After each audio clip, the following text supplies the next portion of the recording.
네, 반갑습니다. 9월 6일 금요일 아침 시험입니다.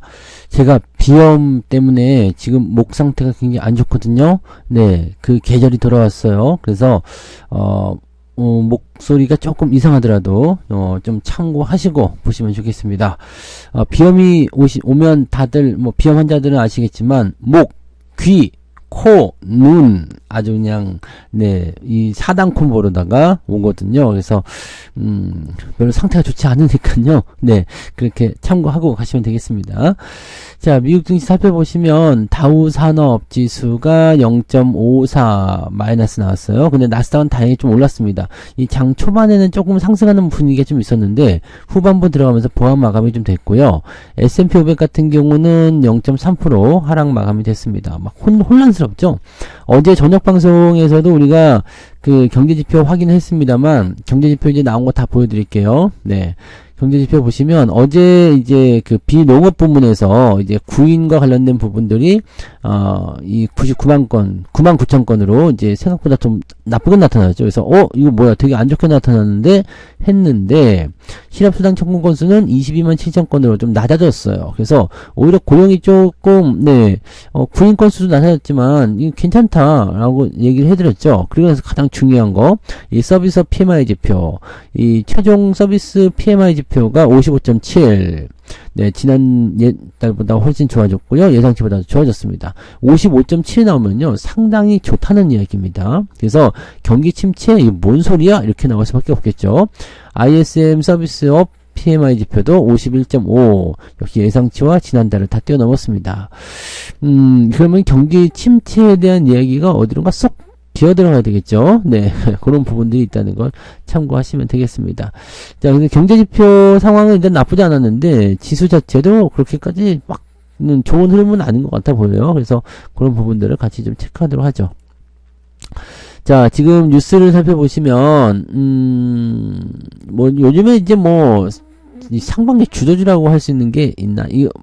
그쵸. 예전에는 이제 그 전력 관련주들이 많이 올라섰으니까. 근데 이런 것들 좀 떨어지는 모습이 좀 있다. 요즘에 그냥 주가 다 떨어져가지고요. 네. 많이들 하락해 있죠. 네. 비트코인도 56,000달러가 붕괴돼서 떨어졌다. 이렇게 되어 있는데, 한번 보자고요. 여기서부터 보자고요. 엇갈린 고용지표에 갈피를 못 찾고 있다. 혼조 마감이다. 엇갈리고 혼조하고 할 필요가 없어. 왜냐면 얘네들은 지금 주가가 이렇게 크게 올라가거나 내려가거나 그럴 만한 이유는 별로 없죠. 그리고 주가를 내리려고 하다 보니까 이유가 너무 빈약해. 근데 올라가려고 하다 보니까 이제 약간 걸리는 것들이 좀 있어. 이런 식으로 지금 나온다고 보시면 되는 거거든요. 그러니까 이렇게 보시면 되는데 일단 경제적인 지표 상황에서 나타나는 부분들이거나 또 경기 침체 이런 것들은 괜찮다 보시면 되겠습니다. 네. 실업 추이가 예상보다 양호하다는 하면서 투자자들에게 안도감을 줬다라고 보시면 되고, 서비스업이 확장 국면을 이어갔다. 이거 방금 전에 보여드렸죠? 네. 그 부분들이 나타났다는 거죠. 그러니까 경기 위축에 대한 부분들 지난달과 똑같아요. 네, 지난달에도 이 제조업 업황이 위축이다. 근데 서비스업이 좋아졌다. 그러면서 침체 우려를 덜어낸다. 이 똑같은 뉴스가 계속 반복되는 겁니다. 무슨 도루마무인가? 네, 도루마무 아세요? 닥터 스트레인지 나오면 도루마무 계속 시간이 반복되는 거 있잖아요. 네, 지난달하고 똑같습니다. 네, 다시 돌아가는 그런 모습이라고 생각하셔야 되겠죠. 네. 자, 그래서 그런 부분들이고, 근데 어쨌든 호재성 재료가 나왔더라도 이제 주가 지수에는 장중 상승분을 반납할 수밖에 없었다라고 되어 있습니다. 투자자들이 지금 시장 자체를 신뢰하지 못하는 그런 느낌이 좀 있죠. 네. 매우 좁은 박스권. 우리는 박스권도 아니다 이거야. 그냥 좀 주가가 올라가긴 해야 될 텐데, 천천히 올라가려고 하다 보니까 주가의 어떤 흐름을 확 당기지 못하고 있는 것 같아요. 당연한 거라고 생각이 좀 됩니다. 왜냐면 이게 급하게 올라가게 되면 또다시 예상치를 뛰어넘어 버리게 되잖아요. 그러니까 올해 상반기 때 올라갔던 그런 부분들만큼 또다시 주가가 빠르게 상승하게 되면 또다시 조정을 받을 수밖에 없어요. 그러니까 그런 부분들이 또다시 만들어지면 안 되기 때문에 이번에는 천천히 완급 조절하면서 올랐다 내렸다 이런 식으로 진행이 될 것이다 라고 보시면 될 거예요. 네. 그래서 지금은 방어주 프로 포트폴리오를 해지하기보다는 투자 자체를 멀리 분리해야 된다. 떠나라 이런 얘기네. 떠나라. 네. 지금은 조심해야 할 때 효과에는 방어 전략을 뭐 어쩌고저쩌고 네. 4분기 접어두면 효과가 없을 것이다. 근데 지금 뭐 계속 겪어와 보셔야 아시겠지만 요맘때 주가가 조금 이제 눌려 있다가 이 3분기 실적 지나가고 4분기 시작되고 이렇게 되면은 주가가 크게 뛰었던 사례들이 굉장히 많습니다. 네, 그래서 이런 이야기들은 지금 현재 시점에서 네, 시장 현재 상황을 보고 이야기하는 거지 미래를 걱정하는 모습은 아닌 것 같아 보여요. 네, 대체적으로 이제 거대 기술 기업들은 빅테크 강세를 보였다. 아마존 올랐고 테슬라가 유럽하고 중국의 완전 자율주행 소프트웨어를 출시할 것이다. 이렇게 얘기를 했다고 합니다. 그래서 네 4.9% 뛰었다. 자 여기서 또 배터리 연결시켜서 좋아질 수도 있겠습니다만 절대 그렇지 않겠죠. 네, 이 부분들 체크하시고요. 네. 이런 내용들, 네, 왜냐면 배터리 다 중국산 써요. 네, 그렇기 때문에 그런 부분들이 있다는 거 참고하시고, 자, 젠슨왕 경영자가 소환장을 받은 적이 없다. 이게 반독점에 대한, 소환장이 발부됐다. 이런 얘기가 있었는데, 그런 일이 없는데요? 라고 얘기하면서 지금 반등세 보여준 거죠. 네. 그러니까 악재 하나가 또 사라지게 된 거예요. 네. 물론 이제 이 소환장이 또 발부가 될 수도 있겠습니다만은 지금은 그런 게 없다는 얘기 아니겠습니까? 네. 아무튼 그렇고요. 뭐 등등등 뭐 크게 나쁘지 않은 모습인 것 같아요. 이렇게 보시면 되는 거고요. 네. 시장에 대한 분위기 뭐 경기 침체가 오네 어쩌네 뭐 이런 얘기도 있지만 그런 것들은 지금 없다라고 보시면 되겠습니다. 자, 증시 부진에 증권사가 하반기 실적이 먹구름이다. 이건 당연하지. 니들 좀 그래도 돼요. 왜냐면 해외에서 많이 네, 뜯어 먹잖아요. 그죠? 네. 그리고 증권사는 솔직히 네. 좀 이 리포트 이런 것만 좀 잘 써줘도 우리가 그렇게 막 뭐라 하진 않아요. 왜냐면 국내 주식 수수료가 이렇게 뭐 비싼 건 아니기 때문에 네 뭐라고 하진 않는데 리포트를 통해 가지고 증시를 너무 네 들었다 놨다 안 좋습니다. 그리고 실적이 좋아도 자기는 목표치에 도달하지 못했다고 그냥 갖다 때리고 막 네 약간 이제 이거 해줘야 돼. 근데 해외 쪽에서도 증시가 부진하니까 이제 증권사들이 대체적으로 이제 실적이 조금 떨어질 수밖에 없는 상황이 되겠다라고 볼 수가 있겠네요. 그래도 2분기 증권사 순이익이 1조 7천억이네. 많이 벌었네. 네, 조금 감소했다고 하지만 많이 벌었어요. 네. 자, 아무튼 그렇고요. 자, 엔비디아가 1% 정도 상승했다. 네, 엔비디아 주가 한번 잠깐 볼까요? 네. 엔비디아 주가가 지금 0.94 올랐고요. 애프터마켓에서는 0.62. 네. 시간에서는 조금 내렸습니다. 이제는 진정세를 좀 찾는가 봐요. 엔비디아가 더 이상 내리지 않고 있다. 라는 게 중요하겠죠? 네. 그리고, 요거, AI, 네, 아이폰 효과 내년까지 갈 것이다. 국내 부품주 관심. 이거, 관심 가지는 게 맞는 거야. 이거 지난번에 나왔던 얘기 또 있잖아요. 이번에 LG 디스플레이 같은 경우는 근데 확실히 효과가 있을 것 같아요. 왜냐면 애플이 이미 이 OLED 패널에 대한 부분을 발주를 시작했다라는 얘기가 있기 때문에 네, 요거가 지금 네, 어제 LG 디스플레이의 주가를 끌어올리는데 중요한 역할을 좀 했어요. 그다음에 LG 이노텍, BH 뭐 등등등 이렇게 되어 있는데 LG 디스플레이가 네, 이렇게 되어 있다. LG 디스플레이가 지금은 제일 큰 수혜주가 되지 않았을까라고 생각합니다. 그래서 이거 실적이 이번에도 그 하반기, 네, 그 3분기 실적이 이제 흑자 전환, 흑자 축소, 적자 축소라고 그러죠. 적자 축소, 4분기부터 흑자 전환 이런 얘기 나오면서 주가 계속 올릴 것이다. 뭐 이런 얘기가 나오고 있다고 합니다. 그래서 이런 부분들 뭐 나쁘지 않다고 생각은 좀 드네요. 그죠? 네, 괜찮아 보입니다. 자, 근데 이제 다른 것들 같은 경우는 잘 모르겠어요. 지금 LG이노텍, BH, ITM 반도체? 이건 잘 모르겠는데. 아무튼 뭐, 이런 식으로 되어 있는 기업들이, 주가 상승률이, 물론 시장의 영향일 수도 있겠습니다만, 네, 조금 애매하다, 네, 되어 있습니다. LG 디스플레이도 추세 상황으로 보면 애매해요. 그래서 지금은 이제 이 종목군들을, 관심을 가져보자, 이런 식으로 해석해야지, 뭐, 지금 사자, 멋져자, 이렇게 얘기하기도 조금 애매할 거라 생각합니다. 네, 그런 부분이 좀 있고요. 네. 자, 그 다음에 봅시다. 엔비디아가 저가 매수의 기회다라고 얘기가 나왔네요. 네, 그래서 주가 좀 올라갔다.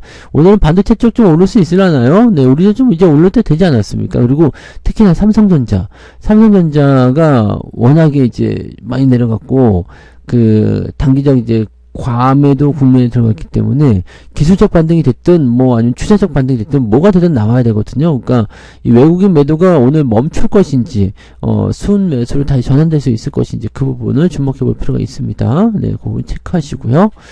자, 그 다음에 유도탄 항암제, 이거 얘기 많이 나오죠. 유도탄 항암제, 암세포를 향해서 확 쫓아가가지고 그걸 빵 죽인다는 거. 네.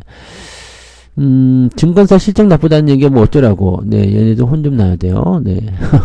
자, 여행주가 훨훨 뛸 것이냐. 9월, 10월 황금 연휴가 온다. 자, 일단은 여행주들은 아직까지 올라오는 모습은 아직 아닙니다. 네, 그래서 왜 그런지는 이유를 말씀드릴게요. 자, 9월 달에는 이제 추석 연휴가 연달아 붙어 있고요. 지금 10월 달에는 징검다리 연휴이긴 하지만 중간에 한번 연차나 월차를 쓰게 되면은 그냥 막 쭉 엮여서 가는 그런 부분이 있잖아요. 그래서 그렇게 되어 있는데 이렇게 그 연휴가 있으면 여행이 많이 늘어난다. 뭐 이렇게 얘기가 일단 나오죠. 네. 그래서 이제 TMF 때문에 굉장히 부진했었던 여행주가 반등을 노린다라고 되어 있습니다. 요즘에 환율이 내려가고 황금 연휴 나오니까 긍정적이다. 이렇게 되고 있는데 맞는 얘기죠. 네, 환율도 좀 내려가니까 이제 상당히 이제 달러를 바꿔 먹기가 좋잖아요. 그래서 해외여행 가기가 좋은 시기가 됐어요. 뭐 계절도 괜찮고, 네. 그렇지 않을까요? 네. 그래서 아무튼 뭐 이런 식으로 되는 거고요. 실적에 대한 부분들은 좋지 않아서 2분기 실적이 좋지 않았는데, 이제 3분기. 중요한 거는 이제 3분기죠. 왜냐면, 성수기로 해서 여행을 가시는 분들이 다 3분기에 들어가 있잖아요. 그래서 3분기 실적 발표가 나와줘야 되고, 또 이번에 뭐 가을 여행을 간다, 9월달 10월달 연휴에 간다 라고 하면 이 실적은 어디로 잡혀요? 4분기로 잡힙니다. 그래서 이런 식으로 진행을 하게 되면 실적 발표가 나오는 이제 10월 정도, 3분기 실적 발표는 10월 정도에 이제 실적이 좋아요, 어째요, 이런 결과물을 가지고 주가가 상승할 수 있고, 그 다음에 지금 이 황금 연휴에 대한 실적 부분은 네, 내년 초에 알 수 있는 거죠. 그러니까 요거는 아직 좀 신년이 좀 더 돼야 됩니다. 근데 확실하게 지금 와닿고 있는 애들은 누구냐면 대한항공 같은 애들 있죠. 얘네 주가 올라가고 있잖아요. 이 대한항공이나 이런 부분들이 확실히 상승세를 좀 보이고 있어요. 여객 수요나 이런 것도 좀 늘어나고 있다는 얘기가 있거든요. 그래서 이런 부분들이 이제 긍정적이다라고 되어 있습니다. 이거는 지금 올라간다 쪽으로 해석하지 마시고요. 그냥 변화가 이제는 저점을 좀 잡는 단계로 가고 있다. 저점을 잡고 있다. 이 정도로 보시는 게 아마 적합하리라 생각합니다. 그래서 그 내용들을 같이 좀 체크하시면 좋을 것 같습니다. 그죠? 네. 지금은 뭐 특이사항은 아닐 것 같아 보여요. 그래서 일단 요즘에 보면은 근데 뭐 카지노도 갑자기 올라오고 저 밑에 있던 애들이 저평가다. 근데 왜 주가 안 올라지? 이렇게 생각되는 애들이 갑자기 급등하면서 막 치고 올라가잖아요. 그러니까 이런 부분들이 생겨날 수도 있습니다. 리오프닝 쪽에도 서서히 관심이 나올 수 있는 내용이 좀 있다라고 생각할 수 있을 것 같아 보입니다. 그죠? 네, 그 정도 생각해 주시면 되겠습니다. 특별히 나빠 보이지 않습니다. 네. 특별히 나빠 보이진 않지만 이것을 뭐 지금 당장 기회다라고 생각하기 조금 애매하죠. 네. 자, 하나오션이 국내 최초로 미국 함정 MRO를 수주했다라고 되어 있습니다. 근데 HD 현재가 입찰도 안 했다. 이게 무슨 얘기냐? 미국 함정 정비를 위한 그런 입찰을 했다는 얘기인데 국내 조선소 최초로 미 해군의 함정 정비 사업을 수주했다. 근데 이렇게 뭐 배를 만드는 게 아니고 함정을 정비하는 거, 물론 이것도 돈은 되겠죠. 근데 그렇게까지 저거 하진 않는다. 이게 크게 수익성이 높지 않다라는 얘기가 좀 나오는 것 같아 보여요. 근데 요거는 사실 하나오션이 좀 잘하지 않았나 생각합니다. 왜냐면 얘들 이제 방산 쪽에 대한 부분도 좀 있지만 이렇게 해서 우리 함정 정비해주는 쪽이야 라고 한다라면 나중에 뭐 수주가 나올 수도 있잖아요. 뭐 구축함이나 또는 이제 뭐 큰 배, 뭐 잠수함, 뭐 등등등 나올 수도 있는 거죠. 그래서 현대중공업이 입찰에 참여하지 않으면서 하나오션이 네, 저가로 사업을 추진한 것이다. 이런 얘기가 나왔다는 얘기죠. 그러니까 이렇게까지 입찰에 참여하지 않은데 네가 들어갈 정도면 너무 저가 아니냐? 남는 게 없을 건데 무슨 얘기냐? 이렇게 했을 수도 있어요. 근데 이 이후에 이제 뭐 함정 수주나 이런 쪽으로 갈 수 있는 그런 상황이죠. 그래서 조선소 도크를 비울 만큼 수익성이 확보돼야 되는데 지금 요건 좀 아닌 것 같은데 라는 생각이 좀 있잖아요. 그래서 그런 부분들이고 대신에 이제 현대중공업은 내년 상반기에 발주될 이 정비사업에는 수주에 나설 방침이다라고 되어 있습니다. 일단 수익성이 얼마만큼 나올 것이냐가 중요한 부분이 될 것 같아 보이긴 하네요. 네. 아무튼 뭐 그렇고요. 이렇게 되는 거고 이제 그 미국의 그 함정 정비에 대한 수주도 계속적으로 이제 늘어나게 되면 이제 유지 보수 이런 것들도 잘 되면 네 돈이 되는 거죠. 네, 그래서 뭐 안 하는 것보다 낫습니다. 그리고 네 일단 눈동장을 좀 찍어주는 거지. 우리 정비해주는 회사 오케이 신규 발주도 내줘 이렇게 나올 수도 있어서 저는 하나오션은 이거 잘한 거라고 생각합니다. 네 근데 현대중공업의 이런 쪽은 뭔가 생각이 있겠죠. 네. 네, 주가 수준은 조금 달라졌던 것 같아요. 네, 현대중공업은 좀 떨어지고 하나오션은 그래도 그나마 좀 잘 버티고 그렇게 나왔지 않았나 생각해 봅니다. 테슬라 이야기는 방금 전에 해드렸고요. 그 다음에는 전부 다 테슬라하고 네 엔비디아 이야기 뭐 그렇습니다. 그 지표 이야기 지겨워요. 네, 그 다음에 여기에 있다. 네, 셀코리아 외국인 귀환은 언제쯤 올 것이냐. 네. 뭐 2억 가까이 팔았다는 2조 아닙니까? 2조? 네, 2조인 것 같은데. 네. 2억 팔면은 네. 외국인들은 언제쯤 들어올 것이냐. 이건 뭐 알지도 못하는 거 써놓은 거잖아요. 네, 걔네들이 들어와 봐야 들어오는 거죠. 네, 그래서 저는, 네, 외국인들의 귀환은 당장 오늘부터, 네, 오지 않겠나. 또 이렇게 얘기해 볼 수 있겠죠? 네. 근데 실질적으로 이제 주가가 상승할 수 있는 배경은요, 이제 명절 지나서 FOMC 지나고 나서, 금리 인하가 떨어지고 나서, 그 다음에 3분기 실적 기대감이 나오기 시작하는 그 시점부터 외국인 반등이 나올 거예요. 삼성전자 실적도 좋게 나올 텐데, 가만히 있을 수 없을 거예요. 그죠? 네, 그 부분들 보시면 되고요. 네카오, 아직도 네카오 갖고 계세요? 네, 네카오, 이거는, 네, 올라오기가 어지간해서 올라오기 힘듭니다. 인터넷 섹터로 되어 있는데 이쪽에 모멘텀이 별로 없어요. 그래서 뭔가 특별하게 변화가 생기지 않는 이상은 이건 올라오기 좀 어렵습니다. 그래서 이런 부분들을 조금 체크하시는 게 맞을 것 같아 보입니다. 네, 글쎄요, 뭐 그다지 네, 뭐 할 말도 없고 네, 그냥 이 정도면 이제 입 아프죠. 네, 더 이상 말 안 할 필요 없습니다. 네카오 이런 것들은 조금 애매한 것 같고. 조선 쪽에서 뭐 신입사원 채용한다 이런 얘기는 중요한 건 아니죠. 네. 그 다음에 네, 삼전 시청이 쪼그라들었는데 괜찮아요. 네, 삼전 시청은 쪼그라들어도 괜찮습니다. 시장이 상승할 때 같이 올라가야 돼요. 삼전이 쪼그라들면 시장도 쪼그라듭니다. 그래서 삼전을 절대 까면 안 돼요. 삼전을 나쁘게 얘기하면 주가가 조정을 받는다. 그래서 조정장에 대비해야 되는 입장이기 때문에 지금 삼전을 까면 안 되죠. 시장이 올라간다고 판단하시면 삼성전자 그냥 더 올라갈 거야 라고 생각하시는 게 맞아요. 그러면 이거는 어떻게든 단기적 조정입니다. 이제 잘 보세요. 이제 실적에 대한 부분들 나오고 전체적으로 분위기 좀 바뀌면은 또 매수세가 막 들어오기 시작하죠. 그래서 그런 쪽으로 생각해 주시면 되겠습니다. 네, 그런 정도 보시면 되겠습니다. 목소리가 점점 더 안 좋네요. 네. 목이 너무 따끔거리는데요. 자, 오늘은 여기까지만 이야기하도록 하겠습니다.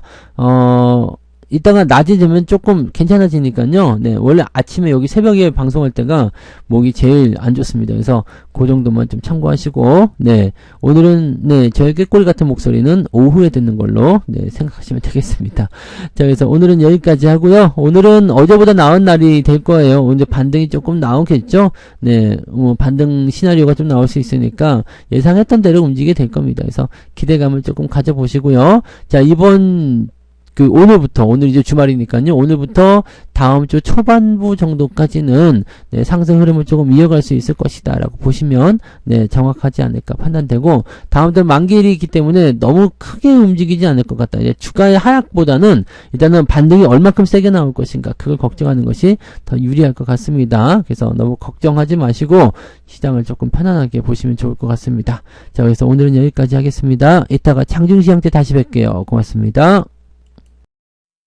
본 방송에서 제공되는 모든 정보는 투자 판단의 참고 자료이며 투자의 최종 책임은 본 방송을 이용하는 본인에게 있습니다.